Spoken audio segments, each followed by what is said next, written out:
Hi, ഞാൻ doctor Vaishnavi. ഇതൊരു study വ്ളോഗാണ്. സോ ഇന്നേക്ക് 2ാം മാസം എനിക്കൊരു എക്സാം ഉണ്ട്. നിങ്ങൾ ഏത് ഡോക്ടറെ കാണുമ്പോൾ നിങ്ങൾ ആദ്യം ചോദിക്കില്ലേ എന്തിൻ്റെ ഡോക്ടറാണെന്ന്? ആ എന്തിൻ്റെ ഡോക്ടറാണെന്ന് നമുക്ക് പറയണമെങ്കിൽ ഒരു സാധാരണ MBBS ഡോക്ടറിന് ഒരു എക്സാം ക്ലിയർ ചെയ്തിട്ട് ഒരു കോഴ്സ് പഠിച്ചിട്ടാണ് നമ്മൾ ആ വിഭാഗത്തിലെ ഡോക്ടർ ആവുന്നത്. സോ ആ ഒരു എക്സാമിന് വേണ്ടിയിട്ടാണ് ഇപ്പം ഞാൻ പ്രിപ്പയർ ചെയ്യുന്നത്. ഇന്നേക്ക് 2ാം മാസം എനിക്ക് ആ എക്സാമാണ്.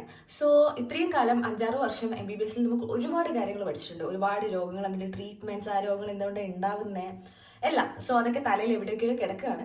സോ അതെല്ലാം നമ്മൾ തലയിൽ നന്നായി ക്രമീകരിച്ച് പിന്നെ നമുക്ക് ഒരുപാട് കാര്യങ്ങൾ അറിയാമെങ്കിലും ഒരു എക്സാമിന് ക്വസ്റ്റ്യൻസ് കാണുമ്പോൾ നമ്മളൊന്ന് പതറും. ആ ക്വസ്റ്റ്യൻ നമ്മുടെ വിവരം ആ ക്വസ്റ്റ്യനിൽ അപ്ലൈ ചെയ്യാൻ പറ്റാണ്ടാവും. സോ അങ്ങനെ പതറാണ്ടിരിക്കാൻ, അങ്ങനെ പേടിക്കാണ്ടിരിക്കുക എന്താ ചെയ്യേണ്ടത്? എക്സാം നമ്മൾക്ക് ആ ക്വസ്റ്റ്യൻ തരുന്നതിന് മുന്നേ ഒരുപാട് പ്രാവശ്യം നമ്മൾ ആ ക്വസ്റ്റ്യൻ നേരിടണം.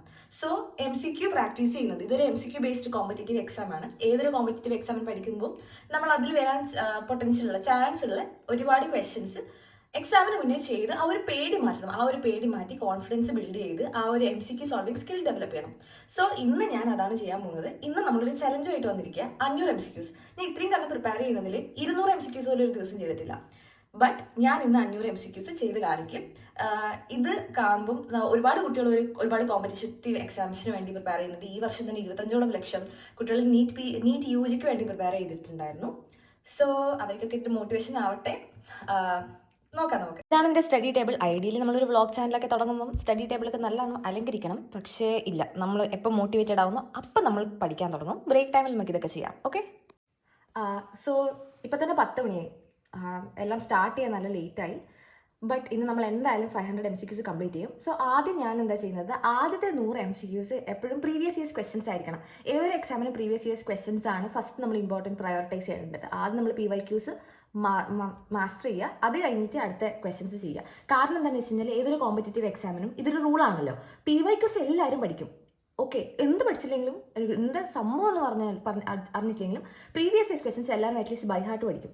സോ ആ ഒരു ലെവലിൽ നമ്മൾ പ്രീവിയസ് ഇയേഴ്സ് ക്വസ്റ്റ്യൻ ചെയ്യാതെ പിന്നെ ഒരു എക്സാമിന് പ്രീവിയസ് ഇയേഴ്സ് ക്വസ്റ്റ്യൻ പിന്നെയും റിപ്പീറ്റ് വന്നിട്ടുണ്ടെങ്കിൽ ബാക്കി എല്ലാവരും അത് എഴുതും. അപ്പം തന്നെ ഇത്രയും ആൾക്കാരുടെ റാങ്കിനേക്കാളും താഴെയായിരിക്കും നമ്മുടെ റാങ്ക്. സോ നമ്മൾ ആദ്യം പ്രീവിയസ് ഇയേഴ്സ് ക്വസ്റ്റ്യൻ പഠിച്ചിട്ട് ഇങ്ങനത്തെ ഒരു എക്സാം ഏതൊരു പാറ്റേണിലാണ് ക്വസ്റ്റ്യൻസ് ചോദിക്കാൻ പോകുന്നത്, അവരെന്താണ് നമ്മളെപ്പോലത്തെ ഒരു മത്സരാർത്ഥിയിൽ നിന്നും എക്സ്പെക്റ്റ് ചെയ്യുന്നത് എന്ന് നമുക്ക് മനസ്സിലാക്കാൻ പറ്റും.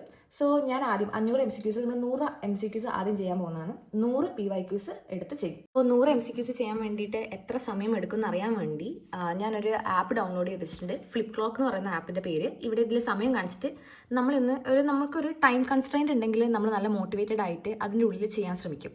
സോ ഈ ഒരു ആപ്പ് നല്ല ഹെൽപ്ഫുള്ളാണ്. ഏകദേശം 2 മണിക്കൂർ എടുത്തിട്ട് നമ്മൾ 100 PYQs ചെയ്ത് കഴിഞ്ഞിരിക്കുകയാണ്. ഓക്കെ, നമ്മളങ്ങനെ 500 MCQs നമ്മൾ പ്ലാൻ ചെയ്തു. 100 എണ്ണം കഴിഞ്ഞ് ഇനി 4 എണ്ണം ബാക്കിയുണ്ട്. ഇപ്പം നമ്മൾ ചുമ്മാ കാൽക്കുലേറ്റ് ചെയ്യും. 2 മണിക്കൂർ കൊണ്ട് ഓക്കെ 100 MCQs കഴിഞ്ഞു. അപ്പോൾ 5 = 5 × 2 = 10 മണിക്കൂർ കൊണ്ട് സംഭവം കഴിഞ്ഞു എന്ന്. അങ്ങനെയല്ല സംഭവിക്കുക. എങ്ങനെയാണെന്ന് വെച്ച് കഴിഞ്ഞാൽ നമുക്കിപ്പോൾ രാവിലെ തുടങ്ങുമ്പം എല്ലാം വളരെ സ്പീഡായിട്ടും നല്ല കോൺസെൻട്രേഷനിലൂടെ പോകാൻ പറ്റും. ആസ് എ ഡേ പാസസ് നമുക്ക് ഓരോ MCQs ചെയ്യുന്തോറും നമ്മുടെ ബ്രെയിൻ കുറച്ചുകൂടി ടയേർഡായിട്ട് വന്നിട്ട് എല്ലാം നല്ല ലാഗ് ആവും. സോ ജസ്റ്റ് 10 മണിക്കൂറിനുള്ളിൽ ഈ 500 MCQs ചെയ്ത് തീർക്കാൻ പറ്റുമെന്ന് ഞാൻ വിശ്വസിക്കുന്നില്ല. പക്ഷെ ഇന്ന് നമ്മൾ അറ്റ്ലീസ്റ്റ് ഒരു 15 മണിക്കൂർ ഇരുന്നിട്ട് തീർക്കും. ഇനി ഒരു ബ്രേക്ക് ടൈമാണ്. കാരണം നമ്മൾ ഇത്രയും നേരം 100 MCQsന് വേണ്ടി 2 മണിക്കൂർ കോൺസെൻട്രേറ്റ് ചെയ്തതാണ്. ബ്രേക്ക് ഇല്ലെങ്കിൽ നടക്കില്ല. സോ 2 മണിക്കൂറത്തെ MCQs ചെയ്തു. അത് കഴിഞ്ഞ് ഞാൻ ഒരു അരമണിക്കൂർ ബ്രേക്ക് എടുത്തു. ഇനി എനിക്ക് നാളെ ഓർത്തോപീഡിക്സ് എക്സാം ഉണ്ട്. ഓർത്തോപീഡിക്സ് എന്ന് വെച്ചാൽ എല്ല് രോഗ വിഭാഗം. അതിൽ എക്സാം ഉള്ളത് കൊണ്ട് തന്നെ ഇനി അതിൻ്റെ PYQs MCQs ചെയ്ത് കഴിഞ്ഞ് കഴിഞ്ഞാൽ നാളത്തെ ടെസ്റ്റിന് കുറച്ചും കൂടി ബെറ്റർ ആയിട്ട് പെർഫോം ചെയ്യാൻ പറ്റുമെന്ന് ഞാൻ വിശ്വസിക്കുന്നു. സോ നെക്സ്റ്റ് നമുക്കൊരു 100 MCQs അടുത്ത ഒരു 2-3 മണിക്കൂറിനുള്ളിൽ ചെയ്ത് തീർക്കാം. ചിലവർക്ക് ഇങ്ങനെ ഒരടിക്ക് ഇരുന്നിട്ട് കോൺസെൻട്രേറ്റ് ചെയ്ത് പഠിക്കാൻ നല്ല ബുദ്ധിമുട്ടുണ്ടാവും. ഒരു മോട്ടിവേഷൻ കുറവോ ഒരു ഡിസിപ്ലിൻ ഇല്ലായ്മയോ ഉണ്ടെങ്കിൽ നമ്മൾ 1-2 മിനിറ്റ് പഠിച്ചു കഴിഞ്ഞാൽ ഇടയ്ക്ക് ഇങ്ങനെ ഫോൺ എടുത്ത് നോക്കാനുള്ളൊരു ടെൻഡൻസി വരും. അല്ലെങ്കിൽ ഇത് പഠിച്ചാൽ മതി, നമുക്ക് വേറെ എന്തെങ്കിലും പഠിക്കാം, ആ നമ്മുടെ ഒരു കറണ്ട് പ്ലാനിന് ഡിസ്ട്രാക്റ്റഡ് ആവാൻ നല്ല ചാൻസ് ഉണ്ട്. ഇതിൽ നിന്ന് എങ്ങനെയാണ് ഒഴിവാകുക എന്ന് വെച്ച് കഴിഞ്ഞാൽ നമ്മുടെ ഫോണാണല്ലോ നമ്മൾ അധികം ഡിസ്ട്രാക്ട് ചെയ്യുന്നത്. ഫോൺ യൂസ് ചെയ്തിട്ട് നമുക്ക് നമ്മൾ പഠിക്കുന്ന കാര്യം ഫിലിം ചെയ്യാം. ഇപ്പം ഇത് വേറെ എവിടെയെങ്കിലും പോസ്റ്റ് ചെയ്യാനില്ലെങ്കിൽ നമുക്ക് ഇത് വലിയൊരു ഉപകാരം ഉണ്ടാവാൻ തോന്നില്ല. കാരണം നമ്മൾ ഫിലിം ചെയ്യുന്ന സമയത്ത് ആ ഫിലിം ഒന്നും ചെയ്യേണ്ട, എന്തിനാര് കാണാനാ അങ്ങനെ തോന്നും. പക്ഷെ ഇങ്ങനെ ഫിലിം ചെയ്ത് കഴിഞ്ഞ് കഴിഞ്ഞാൽ നമുക്ക് ഫിലിം ചെയ്തുകൊണ്ടിരിക്കുമ്പം നമ്മളെ ആരോ വാച്ച് ചെയ്യുന്നുണ്ട്, നമ്മൾ നല്ല ഡീസൻ്റ് ആയിട്ട് അവിടെ ഇരുന്ന് പഠിച്ചേ പറ്റൂ എന്നുള്ള ഒരു നിർബന്ധമായിട്ടുള്ള ഒരു തോന്നലുണ്ടാവും. ഇങ്ങനെ ഞാൻ പണ്ടേ യൂസ് ചെയ്യുന്നൊരു ടെക്നിക്കാണ്. ലൈക്ക് ഒരു 2 മണിക്കൂർ ടൈം ലാപ്സൊക്കെ വെച്ചിട്ട് എന്തായാലും ഇവിടെ ഇരുന്നേ പറ്റൂ അങ്ങനെയാണ്. ഇപ്പോൾ ഏകദേശം 3 മണിക്കൂറായി ഞാൻ റൂമിൻ്റെ ഉള്ളിൽ ഒറ്റ ഇരിപ്പിലായിട്ട് ക്വസ്റ്റ്യൻസ് ചെയ്തുകൊണ്ടിരിക്കുന്നു.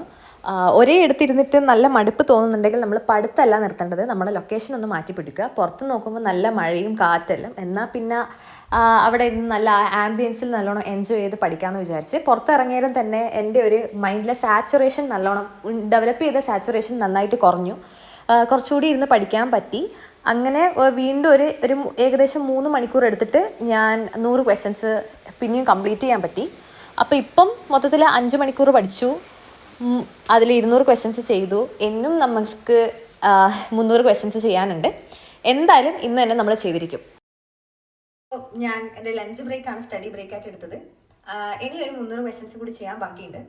ഇപ്പം സമയം ഏകദേശം 3 മണിയായി കാണും. ഇനി നമ്മൾ ഓർത്തോപെഡിക്സിൻ്റെ ഒരു 100 ക്വസ്റ്റ്യൻസും കൂടി ബാക്കിയുണ്ട്. ഓർത്തോപെഡിക്സിൻ്റെ 100 ക്വസ്റ്റ്യൻസ് കഴിഞ്ഞ് കഴിഞ്ഞാൽ നമ്മൾ പിന്നെ ക്യാൻസർ തെറാപ്പിൻ്റെ കീമോതെറാപ്പിക്ക് യൂസ് ചെയ്യുന്ന ഡ്രഗ്സിനെ പറ്റിയിട്ടുള്ള MCQs ചെയ്യാൻ തുടങ്ങും.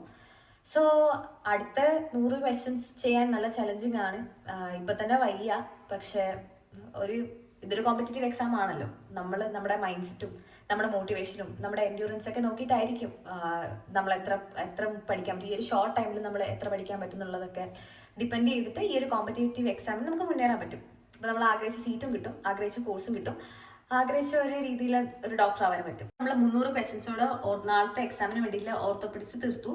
ഇനി നമുക്ക് കീമോതെറാപ്പി ഡ്രഗ്സിനെ പറ്റിയിട്ടുള്ള ക്വസ്റ്റ്യൻസാണ് ചെയ്യാനുള്ളത്. 200 ക്വസ്റ്റ്യൻസും കൂടി ഉണ്ട്. ഇപ്പോൾ ഓൾറെഡി 8 മണിയാവാറായി. 200 ക്വസ്റ്റ്യൻസും കൂടി ഏകദേശം ഒരു 12-1 മണി കൊണ്ട് ഞാൻ തീർക്കാമെന്ന് വിശ്വസിക്കുന്നു. അത് കഴിഞ്ഞിട്ട് നോക്കാം. അങ്ങനെ ഞാൻ എൻ്റെ 500 MCQ ചാലഞ്ച് കംപ്ലീറ്റ് ചെയ്തിരിക്കുന്നു. ഏകദേശം 12 മണിക്കൂർ എടുത്തു.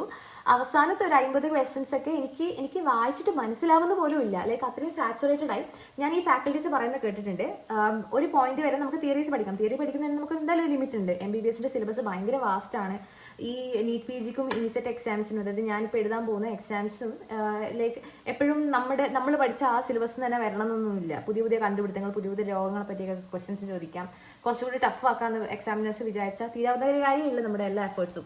സോ അവർ പറയാറുണ്ട് ഒരു പോയിന്റ് വരെ നമുക്ക് പഠിക്കാം, പിന്നെയും ഓരോ ഇൻഫർമേഷൻസിന്റെ പിറകെ പോകരുത്. ബട്ട് ഇതൊരു MCQ ടെസ്റ്റ് ആയതുകൊണ്ട് ഇവർ നമ്മുടെ MCQ സോൾവിങ് മൈൻഡ് സെറ്റും MCQ സോൾവ് ചെയ്യുന്ന സ്കില്ലൊക്കെയാണ് നോക്കുക.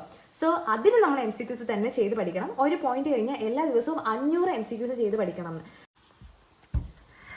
എൻ്റെ കണ്ടൻസ് ഒക്കെ ഇഷ്ടപ്പെട്ടിട്ടുണ്ടെങ്കിൽ സബ്സ്ക്രൈബ് ചെയ്യുക. നിങ്ങൾ സബ്സ്ക്രൈബ് ചെയ്യും, എൻ്റെ വീഡിയോസ് ലൈക്കൊക്കെ ചെയ്യുമ്പോൾ എനിക്ക് തോന്നും ഇതൊക്കെ ആർക്കൊക്കെ കാണുന്നുണ്ട്, ആർക്കെങ്കിലൊക്കെ ഇങ്ങനത്തെ കണ്ടൻസ് വേണം, which will motivate me to post or create such contents more.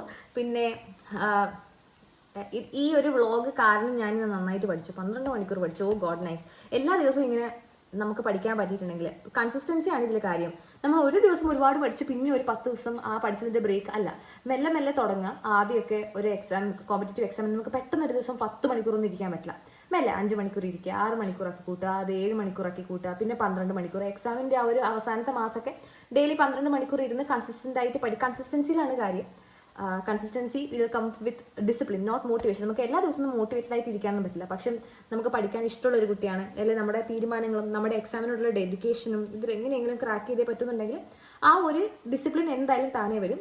So ഇന്നത്തെ വ്ളോഗ് കഴിഞ്ഞിരിക്കുന്നു. Bye, thank U.